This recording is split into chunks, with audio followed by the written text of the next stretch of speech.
Saya juga mau menyapa ibu-ibu yang mengikuti ibadah secara online, yang sedang sakit, doa saya biarlah cepat sembuh. Kalau ada anggota keluarga yang sakit, apakah itu anak, suami, orang tua, ya doa kami biarlah cepat sembuh, diberi Tuhan kesehatan, tetap kuat dan semangat. Nah ibu-ibu yang dikasih Tuhan, tidak terasa ya sekarang kita sudah ada di bulan Agustus. Ingat saya Oktober aja. Bulan Agustus, setiap kita tuh lagi siap-siap merayakan atau memeriahkan 17 Agustus, HUT kemerdekaan ya. Kita sudah lihat beberapa tempat, beberapa perumahan udah mulai pasang bendera merah putih, dan beberapa tempat udah mulai pasang spanduk Dirgahayu HUT RI ya, menyambut kemerdekaan Republik Indonesia. Nah, momen 17 Agustus kita juga di WBI kita buat tema yang mirip-mirip dengan momen Dirgahayu kemerdekaan Republik Indonesia. Tema kita di bulan Agustus adalah bangkit dan bersinarlah ya. Tema satu bulan itu tentang bangkit dan bersinarlah. Minggu pertama yaitu minggu ini temanya adalah tentang bangkitlah, terangmu sudah datang. Rabu depan minggu kedua temanya bangkit dan bersinar bagi keluarga. Nanti Pak Ishak Tulus ya yang akan menyampaikan kebenaran firman Tuhan. Minggu ketiga 17 Agustus kita libur ya. Itu hari Rebo tanggal merah kita libur. Minggu keempat kita ada konser doa. Nanti Ibu Dora Kansil dan tim akan datang untuk melayani kita. Udah lama ya kita nggak ikut konser doa. Kita mau memuji lebih banyak menyembah Tuhan. Lalu masuk di dalam doa syafaat seperti itu ya. Lalu minggu kelima, minggu terakhir di bulan Agustus, temanya adalah tentang bangkit dan bersinar bagi negeri dan bangsa. Itu nanti akan dibawakan oleh hambanya Bapak Pendeta Daniel Panji. Kalau nggak salah beliau sampai hari ini masih ada di doa nasional begitu ya, ada di doa nasional. Nah ini kayaknya pas banget ya di bulan Agustus. Baik, nah tema yang minggu ini adalah bangkit dan bersinarlah. Saya mau ajak setiap kita untuk membaca firman Tuhan yang terdapat di Yesaya pasal 60 ayat 1 sampai ke 2. Berkaitan dengan tema bangkit dan bersinarlah itu terambil dari kitab Yesaya pasal 60 ayat 1 sampai yang kedua. Ayat yang pertama firman Tuhan katakan, bangkitlah menjadi teranglah, sebab terangmu datang dan kemuliaan Tuhan terbit atasmu. Ayat kedua, sebab sesungguhnya kegelapan menutupi bumi dan kekelaman menutupi bangsa-bangsa. Tetapi terang Tuhan terbit atasmu dan kemuliaannya menjadi nyata atasmu. Saya mau coba menjelaskan tentang latar belakang dari penulisan Yesaya pasal 60 ini. Kitab Yesaya ini ditulis oleh Nabi Yesaya. Nabi Yesaya adalah nabi yang sangat dikagumi, dihormati, nabi yang luar biasa ya dipakai Tuhan. Dan ketika Yesaya menuliskan pasal 60 ini, kondisi orang-orang Israel itu baru keluar dari tawanan ya, baru keluar dari tawanan di Babel. Jadi suku Yehuda khususnya ditawan di Babel kurang lebih 70 tahun. Ketika balik kondisi mereka tuh masih trauma, masih dalam keadaan takut, tidak percaya kepada Tuhan, ragu-ragu. Apalagi melihat bait suci sudah dihancurkan dan kondisi tanah di Yerusalem tuh udah gersang, udah nol. Mereka harus membangun kota dari mulai nol. Mereka harus membangun lagi bait Allah yang sudah dihancurkan. Jadi kondisinya begitu sangat-sangat memprihatinkan seperti itu ya. Kayak ada keraguan akan janji Tuhan, kayak ada trauma gitu. Alkitab memang tidak menjelaskan penderitaan orang-orang Israel ketika ditawan. Tapi saya coba membayangkan ya, jadi waktu baca saya coba bayangkan ya ibu-ibu ya, kalau nonton film orang-orang tawanan perang itu bagaimana diperlakukan ya. Mereka itu kalau tawanan perang itu tuh disuruh kerja paksa dan mereka itu disiksa gitu ya, nggak ada HAM. Jadi kalau orang-orang nggak yang ditawan itu nggak mau kerja rajin, mereka akan dipecut, akan dipukul. Kalau mereka melawan dan memberontak, mereka bisa dibunuh. Dan nggak ada HAM pada saat itu. Apalagi kalau kita tahu ya baca-baca sejarah di zaman-zaman kayak Hitler, orang Yahudi itu ya dimasukin ke dalam sebuah ruangan lalu dikeluarin gas beracun pada mati. Di zaman Kaisar Nero yang kejam, orang Israel atau orang Yahudi itu dia diikat dan dijadikan obor. Seperti itu kekejamannya. Nah, jadi saya coba membayangkan ketika orang-orang Israel ditawan di Babel, bagaimana mereka diperlakukan sangat menyakitkan. Bagaimana mereka tuh udah seperti hewan, udah bukan dianggap manusia lagi yang harus diperhatikan hak-hak azasinya. Jadi trauma sekali. Jadi bisa dibayangkan mereka dalam kondisi trauma. Nah, pada saat seperti itulah Tuhan berfirman melalui nabinya yaitu Yesaya untuk menguatkan orang-orang Israel. Ayat 1 makanya dikatakan bangkitlah menjadi teranglah sebab terangmu datang dan kemuliaan Tuhan terbit atasmu. Ayat kedua, sebab sesungguhnya kegelapan menutupi bumi dan kekelaman menutupi bangsa-bangsa. Tetapi terang Tuhan terbit atasmu dan kemuliaannya menjadi nyata atasmu. Hari ini kita bisa lihat nubuat yang disampaikan oleh Yesaya itu telah tergenapi. Memang Israel adalah bangsa pilihan Tuhan. Suka atau tidak suka negara-negara lain, Israel memang adalah bangsa pilihan Tuhan.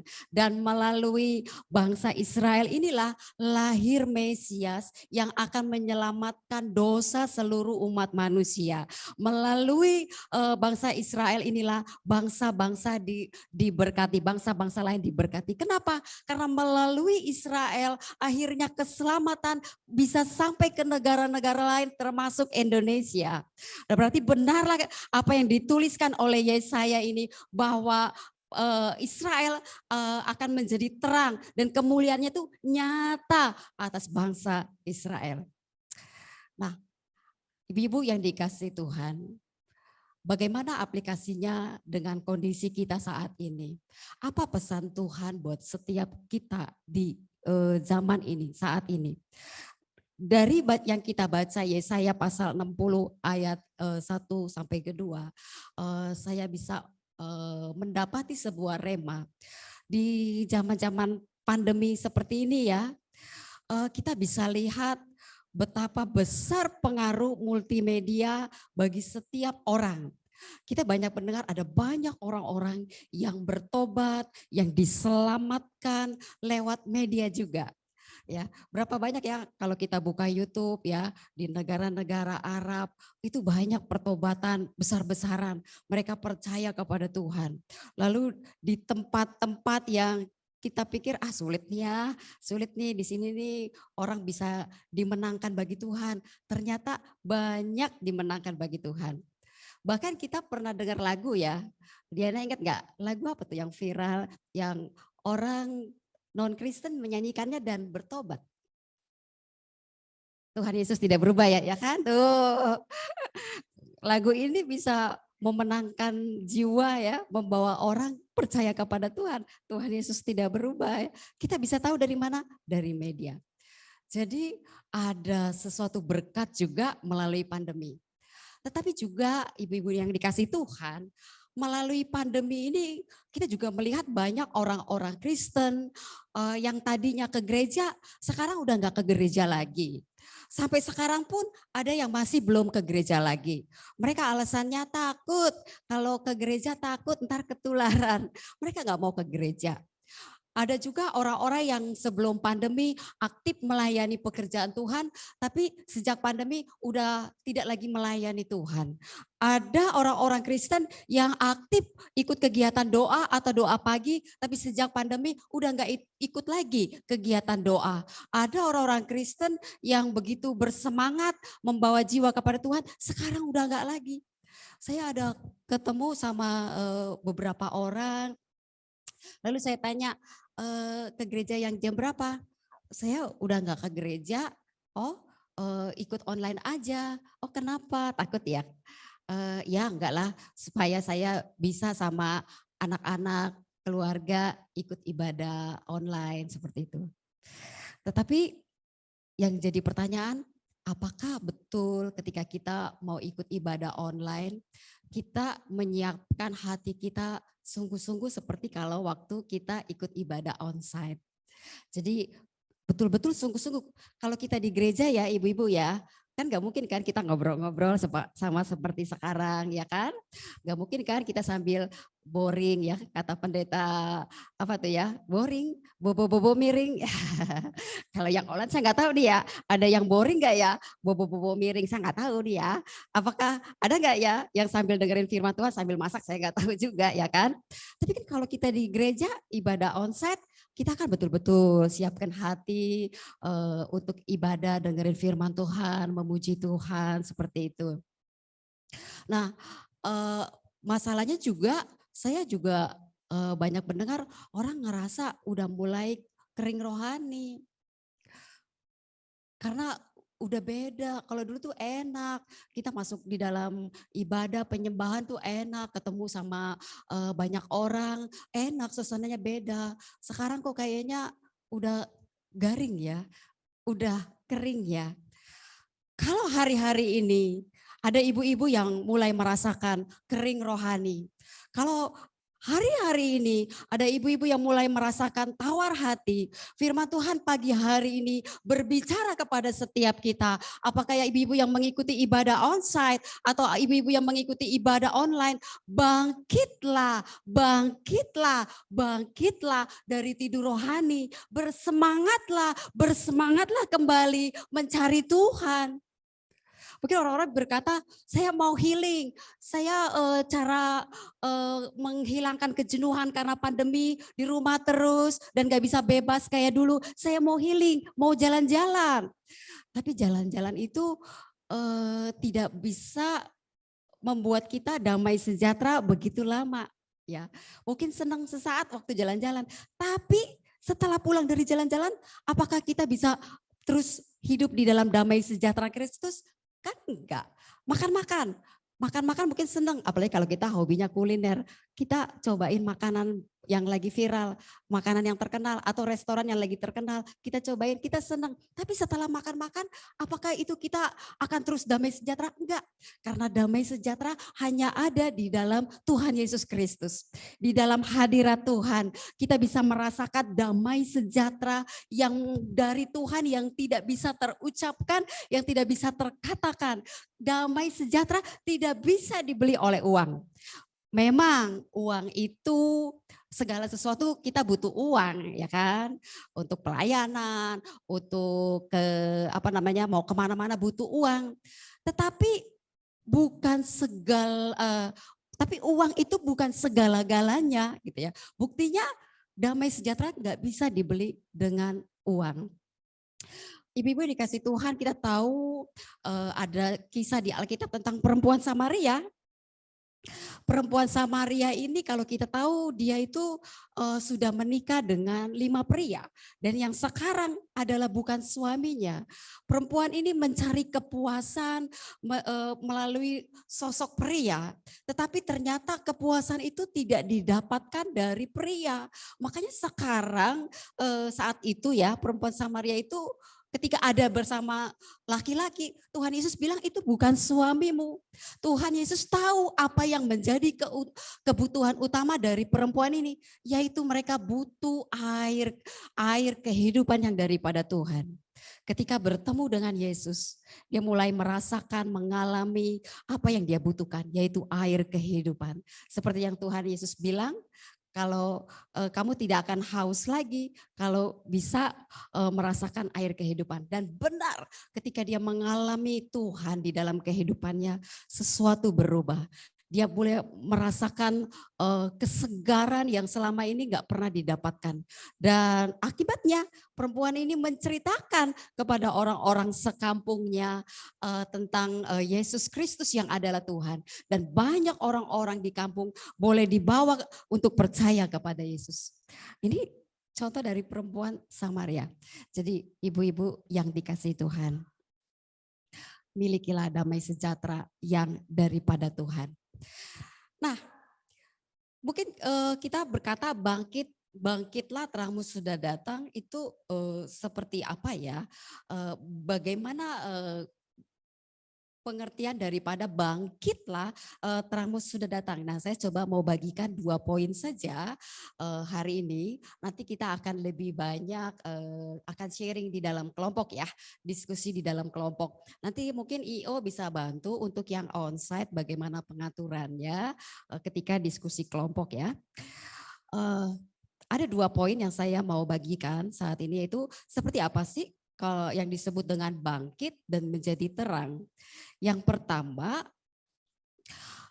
sadar untuk bangun dari ketiduran rohani.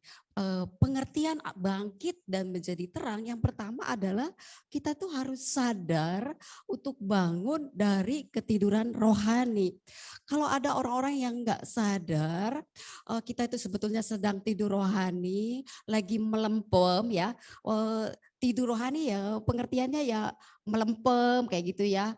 Terus kemudian kata belum masuk sini.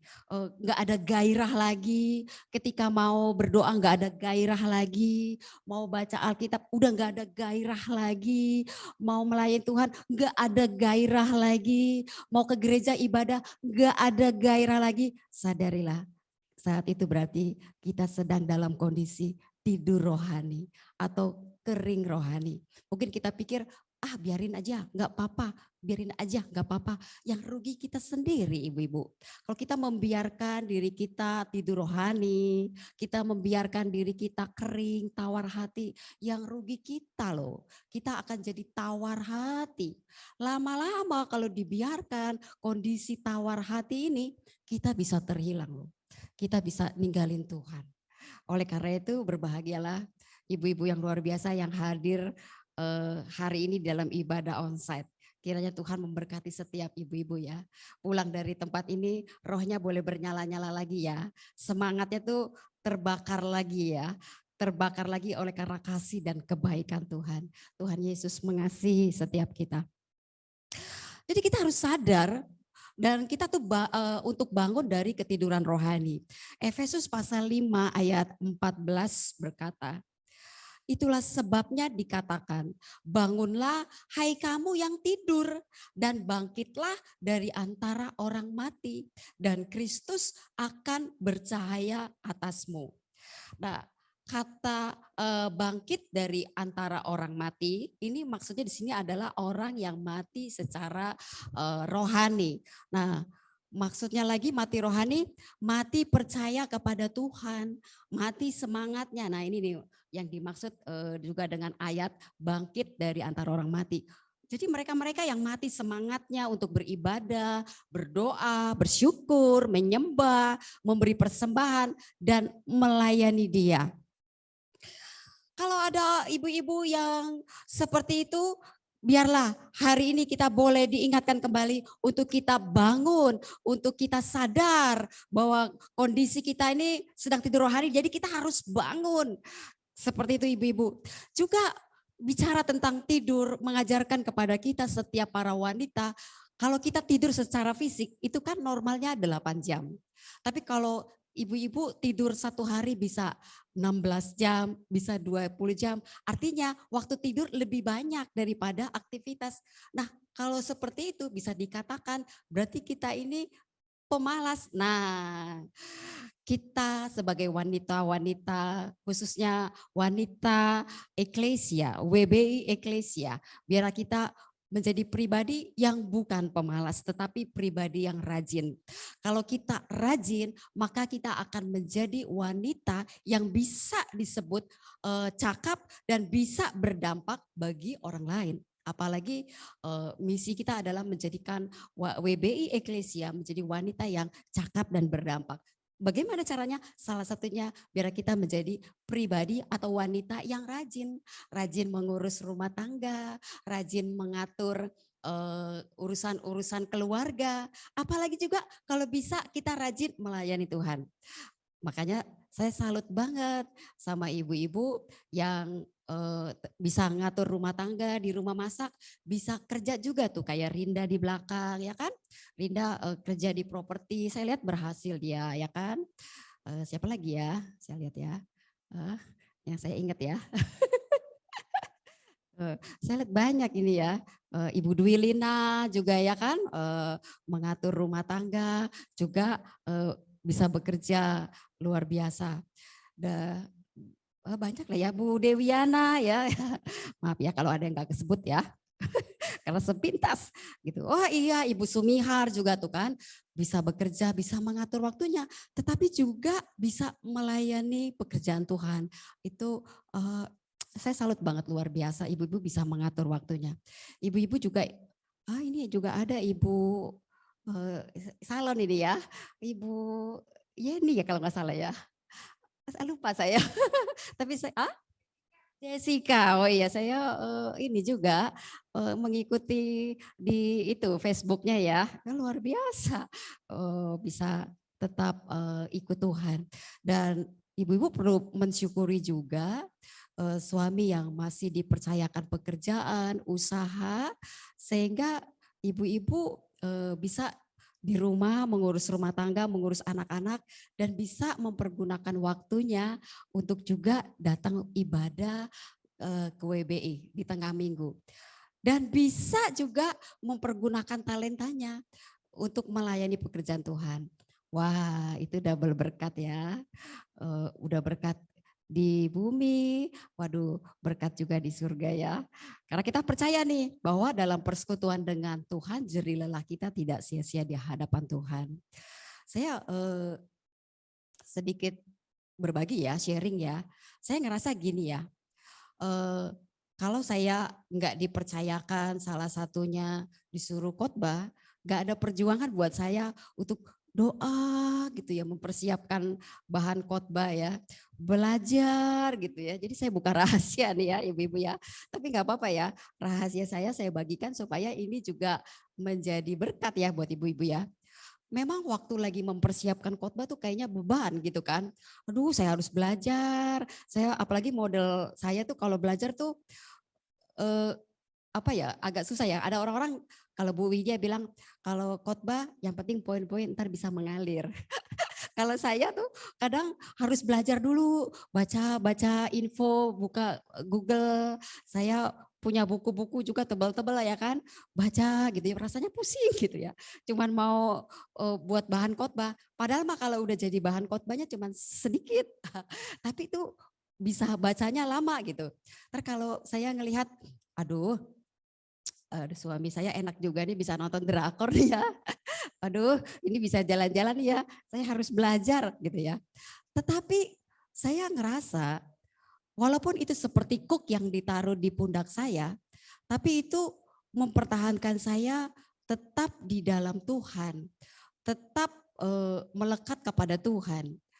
Saya coba berpikir dan merenung, kalau saya tidak ada di dalam pelayanan dan saya nggak dikasih pelayanan, saya mungkin akan terlalu santai di dalam kehidupan ini. Gak perlu berjuang berdoa, gak perlu berjuang baca-baca buku, belajar, gak perlu. Saya santai, mungkin lebih banyak itu aja, nonton drakor gitu kan, kan lebih enak gitu kan. Tapi kan rohani saya akhirnya bisa terus melempem, melempem, melempem, gak bisa menjadi berkat buat orang lain. Nah mungkin kalau ada ibu-ibu juga yang ngerasa, aduh kenapa sih saya harus jadi fast, saya jadi anggota aja lah, jadi peserta, jadi fast kayaknya saya nggak bisa, nggak pinter ngomong, nggak sanggup gitu ya. Mungkin seperti itu. Tetapi percayalah ibu-ibu, ketika kita lakukan sesuatu hal yang kecil, coba melayani kelompok kecil, maka Tuhan akan percayakan kita perkara yang besar tanpa kita sadar, ternyata bisa ya saya pegang kelompok. Tadinya awal-awal kayaknya saya nggak bisa. Nah itu, jadi itu pelayanan bisa membawa kita semakin dekat sama Tuhan. Memang waktu dijalanin rasanya berat. Makanya biar kita menjadi pribadi wanita-wanita yang rajin melayani Tuhan, rajin mengurus rumah tangga, rajin juga mencari uang. Waduh itu bagus banget ya. Lalu poin kedua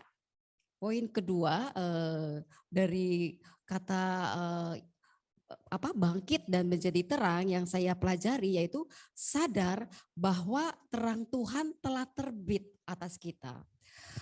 Ketika Yesaya menuliskan kepada orang Israel, terang Tuhan yang dimaksud adalah kelahiran Mesias dari bangsa Israel.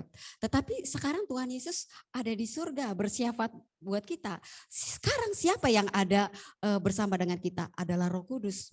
Roh Kudus ditaruh Tuhan, Roh Kudus ada di dalam setiap hati kita. Roh Kuduslah yang ada di dalam hati kita.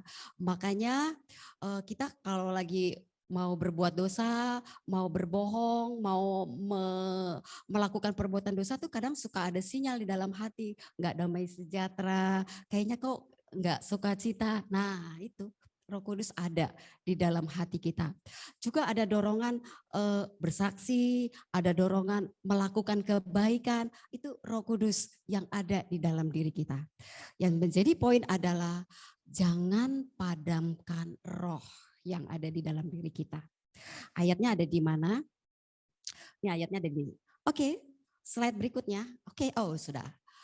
1 Tesalonika 5 ayat 19 nih ayatnya berbicara cuman ini doang nih. Pas banget. Janganlah padamkan roh.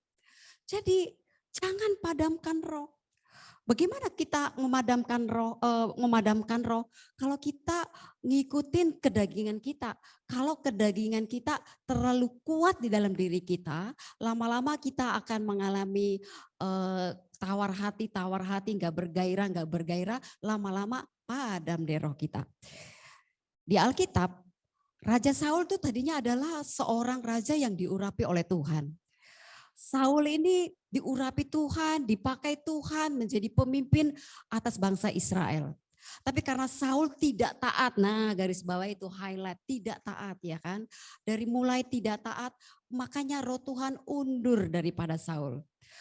Apa yang terjadi pada Saul ketika roh Tuhan undur?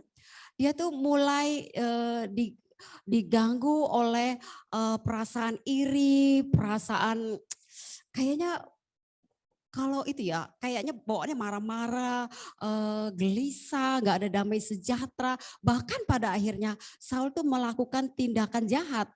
Pada saat ketika selesai Daud memainkan kecapi, Saul tuh bisa lempar tombaknya loh ke arah Daud dan mau membunuh Daud.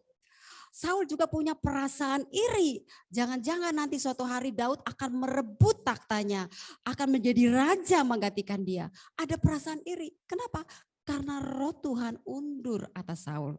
Oleh karena itu, biarlah kita tidak membiarkan roh yang ada di dalam diri kita itu padam.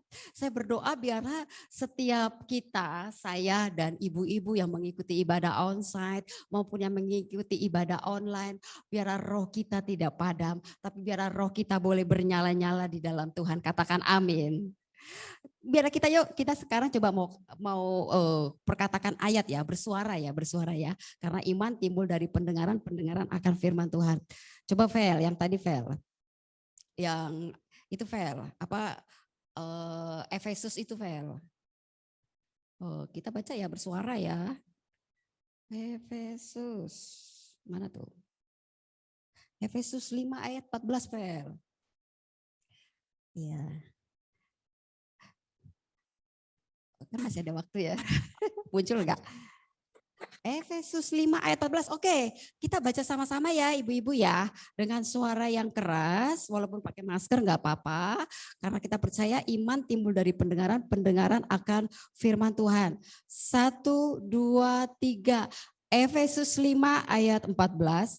Itulah sebabnya dikatakan, bangunlah hai kamu yang tidur dan bangkitlah dari antara orang mati dan Kristus akan bercahaya atas kamu.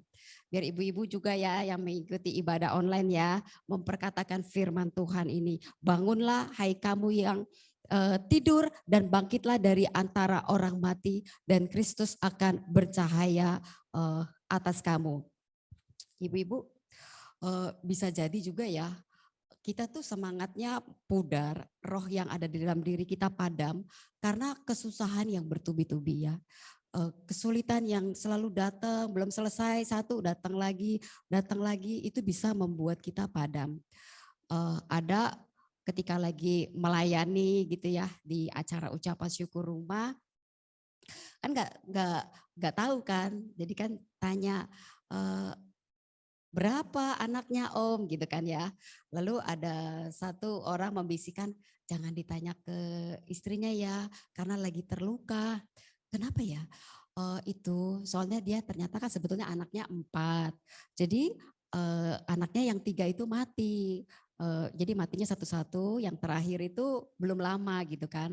Jadi tinggal 1, 4 tinggal 1. Jadi rasa kecewa di dalam hatinya, ada rasa pahit gitu loh. Kenapa anak dia satu persatu tuh harus pergi, harus mati dan hanya ada satu. Jadi rasa kecewa itulah yang membuat orang tuh kayaknya tawar hati, meragukan kebaikan Tuhan seperti itu. Oh gitu, oke oke. Iya, saya kan nggak tahu ya, jadi jangan bertanya seperti itu. Memang ada orang-orang yang seperti itu karena kondisi yang membuat dia masalah itu berat, membuat dia tuh akhirnya menjadi tawar hati dan rohnya menjadi padam. Terus ada lagi ibu yang bilang yang kehilangan suaminya gitu ya, berkata seringkali orang memberikan nasihat, semangat ya, tetap kuat ya, tapi dia nggak ngalamin. Kita yang ngalamin nih kehilangan suami, bagaimana nih belahan jiwa kita yang tadinya selalu bersama-sama dengan kita, tiba-tiba dipanggil Tuhan.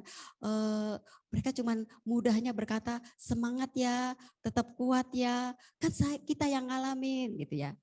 Nah, ibu-ibu yang dikasih Tuhan, memang sih benar kita tidak orang-orang yang tidak mengalami hanya bisa berkata tetap semangat ya, kuat kuat ya, seperti itu ya. Memang akan powerful, akan kata-kata itu akan bernilai ketika yang mengucapkan adalah orang yang sudah melewati masa-masa ketika ditinggal sama suaminya dan dia tetap menang dan dia akhirnya bisa tetap survive dalam kehidupannya ini, bisa bisa bangkit dan bisa tetap bersinar gitu ya, akan lebih itu. Tetapi juga bukan berarti kita tidak bisa memberikan kata-kata semangat ya yang belum ngalamin ya. Oleh karena itu biarlah ya berpikir positif lah ketika ada teman-teman yang menguatkan kita bahwa dia mengasihi kita. Tetapi saya juga mau mengingatkan firman Tuhan, memang ketika kita sedang mengalami masalah, kalau setiap kita lagi ngalamin masalah, kalau kita tawar hati itu memang kecil kekuatan kita. Seperti firman Tuhan katakan, jika engkau tawar hati pada masa kesesakan, maka kecillah kekuatanmu. Oleh karena itu perlu banget kita menyemangati diri kita, jangan sampai kita dikalahkan atau semangat kita dikalahkan oleh masalah yang kita punya, oleh pergumulan yang kita sedang hadapi yang mungkin datang bertubi-tubi. Karena kalau kita dikalahkan oleh masalah yang begitu berat, kita nggak punya kekuatan, kita nggak punya semangat untuk bisa kuat dalam hidup ini. Kita harus menguatkan diri kita. Makanya pemazmur bilang, katakan kepada jiwaku, bangunlah hai jiwaku, bangunlah hai kamu, bangunlah gambus dan kecapi. Aku mau memuji-muji Tuhan. Perkatakan itu terus firman Tuhan dalam kehidupan kita, maka kita akan kuat ibu-ibu. Ibu-ibu nggak sendiri. Siapa bilang ibu-ibu sendiri?